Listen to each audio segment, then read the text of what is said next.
Nossa conversa agora na Mais TV, canal de vídeo do portal Mais PB, é com o advogado Pedro Pires, do Manaíra Shopping. Pedro, por que o Manaíra Shopping, a direção, decidiu pela reabertura daquele empreendimento depois de mais de 100 dias de um protocolo rigoroso de fechamento?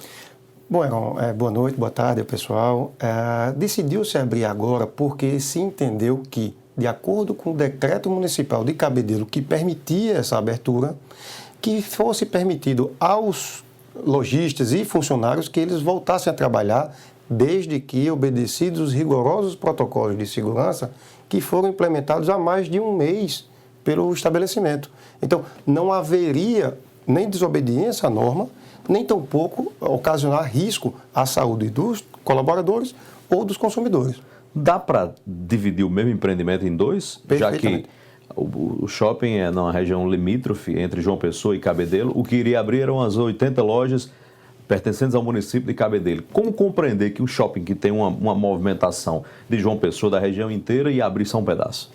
Perfeitamente possível. Lá no Manaíra Shopping, quem é frequentador, quem não for, pode consultar pela internet e checar as informações, mas já existem várias portarias que são separadas e é perfeitamente possível você isolar os corredores internos para permitir o acesso ao setor de Cabedelo ou ao setor de João Pessoa. Relembrando sempre que dentro do Manaíra Shopping existem agências bancárias que elas não estão proibidas de funcionar. O próprio decreto estadual permite. Mas, para o controle e o cumprimento dessa norma específica do município de Cabedelo, já estava tudo adequadamente preparado para que funcionasse estritamente dentro do limite territorial de Cabedelo. O fato de não haver um muro não é um fator impeditivo para isso, porque há meios de se isolar cavaletes e equipamentos congêneres, além de próprias seguranças a impedir essa transferência de clientes. Mesmo considerando que em João Pessoa os decretos ainda não permitem o funcionamento de um shopping, por exemplo? Sim, o que estaria funcionando era apenas o município de Cabedelo. O município de João Pessoa não iria funcionar nada. E funcionando, o que é que o shopping estava prevendo, organizando para o controle das aglomerações? Essa é uma questão bem importante porque, desde o primeiro momento, a direção do Manaíra Shopping ela tomou as melhores medidas que existiam disponíveis no mundo à época. Veja-se que antes mesmo de haver um fechamento prolongado, partiu da direção do Manaíra Shopping fechar por 40 dias, porque já se previa o tempo necessário para a retomada da atividade econômica. E aí, nesse intervalo, começaram a ser implementadas essas medidas de segurança que hoje já passam de 40, que nem todo shopping do Brasil tem, e temos um padrão internacional de segurança. E aí você consegue dimensionar a temperatura do consumidor, do trabalhador. Eles estarão usando sempre máscaras, distância de uns aos outros. Eles são em padrões mais robustos do que a própria administração pública exige para os órgãos, os equipamentos que podem funcionar. Todos os trabalhadores e lojistas que voltariam a funcionar seriam testados para ver se estavam infectados ou não com o Covid. Do lado de fora, essas pessoas ficariam não amontoadas, não sem controle. Elas ficariam em locais pré-determinados, a uma distância segura e acomodadas em cadeira, coisa que você não vê em local nenhum. A Justiça em Cabedelo proibiu a reabertura do comércio, que inclui também, afeta essa programação de retomada de parte do Manaíra Shopping.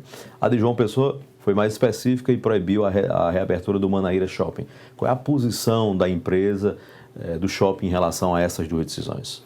Olha, primeiro, a direção do shopping ela sempre primou por cumprir as normas em vigor e assim o é também para com as decisões judiciais. Isso aí não tem nenhum questionamento a ser feito. A decisão judicial se cumpre. Pode-se recorrer ou não, a depender da situação. O que é que o shopping vai fazer daqui para frente agora? Aguardar? Bom, é uma coisa que vai ser deliberada ainda pela direção, porque se entende que está tudo pronto, que não gera nenhum risco, e se lamenta que o judiciário tenha entendido dessa forma, porque inúmeros trabalhadores e lojistas que há muito esperavam por esse momento, eles se viram frustrada essa expectativa, essa justa expectativa de retomar as atividades econômicas. o trabalho dessas pessoas, a forma que essas pessoas têm de se alimentar, de viver. Inclusive, chegou a um ponto, pouca gente sabe disso, mas teve um lojista que chegou a entrar com ação contra o Maneira Shopping para poder funcionar. Para ter o direito de funcionar. Sim, porque o decreto de Cabedelo, ele foi editado em 12 de junho de 2020. O Maneira Shopping, por cautela e transparência, deixou decorrer 15 dias para ver se haveria algum questionamento a respeito da validade do decreto. Como não houve nesse intervalo de 15 dias, anunciou-se a reabertura para 5 dias à frente, para saber se seria ou não questionado. Veio o questionamento, enfim, cumpriremos. Nos últimos 100 dias, qual foi a postura, o comportamento do shopping nesse período de isolamento social? Primeiro, equipar o empreendimento com estrutura que garantisse a segurança de todas as pessoas que venham a frequentar e, paralelamente, uma forte ajuda social. E isso é uma coisa importante ser colocada, que não é uma atitude que foi implementada agora, nesse momento de pandemia. Pelo contrário, isso vem sendo feito há décadas, muito tempo mesmo. Só que nunca se colocou isso em público, porque eu entendi que não era o caso. Só que agora é diferente. É uma batalha totalmente distinta. Todo mundo tem que dar as mãos. E aí, por isso que a gente está começando a externar o que foi feito. Dezenas de milhares de máscaras de proteção, milhares de litros de álcool gel, aluguel... Distribuição. Distribuição de milhares de cestas básicas, a disponibilização de monitores cardíacos para o Santa Isabel, enfim, cápsulas respiratórias para hospitais públicos, a disponibilização de um UTI móvel para o Hospital Metropolitano aqui em Santa Rita, para ficar à disposição do governo do estado, para que fosse um leito de UTI a mais, ou que fosse resgatar pacientes que necessitassem ir a um hospital e não tivesse como fazê-lo em segurança. Enfim, eu acho que eu passaria aqui um tempão se eu fosse elencar uma a uma todas as atividades que foram feitas nesse período. Pedro Pires, advogado, muito obrigado pelos esclarecimentos aqui nessa conversa nossa na Mais TV, canal de vídeo do portal Mais PB. À disposição, contem sempre conosco. Obrigado a você que nos acompanha na Mais TV, soma de conteúdo com credibilidade. A gente se encontra, até lá.